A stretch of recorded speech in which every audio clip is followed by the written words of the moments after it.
17 বছর এক দীর্ঘ নির্বাসনের সময়, স্মৃতি অপেক্ষা আর না ফিরতে পারার বেদনায় কেটেছে দিন।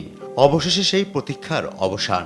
দেশের মাটিতে পা রাখলেন শৈশবে বাবা তারেক রহমানের সঙ্গে নির্বাসনে যাওয়া ব্যারিস্টার জাইমা রহমান।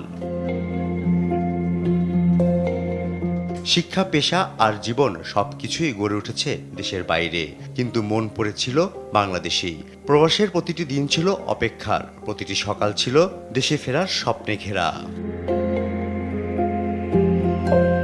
তাই তো দেশে ফেরার আগ মুহূর্তে শৈশবের স্মৃতি উকি দেয় তার ফেসবুক স্ট্যাটাসে। লন্ডনের দিনগুলো তাকে বাস্তববাদী করেছে, দিয়েছে বৈশ্বিক দৃষ্টিভঙ্গি। যদিও হৃদয় জুড়ে ছিল অসুস্থ দাদির স্মৃতি, খালেদা জিয়ার সঙ্গে কাটানো মুহূর্ত, মাতাল করা আদর, যা স্মৃতির জানালায় উকি দেয় বাংলাদেশের নাম শুনে। বহুদলীয় রাজনীতির জনক শহীদ জিয়ার আদর্শ নিয়ে বাবা তারেক রহমানকে সর্বাত্মক সহায়তার মধ্য দিয়ে আগামীতে পরিচ্ছন্ন রাজনীতিক হওয়ার বার্তাও এসেছে জাইমার তরফ থেকে। অবশেষে পিতার সঙ্গে মা ডাক্তার জুবাইদা রহমানের হাত ধরে পা রাখেন দেশে।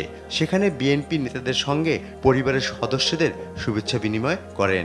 নানিকে বিমানবন্দরে পেয়ে আবেগ আপ্লুত হয়ে পড়েন তিনি।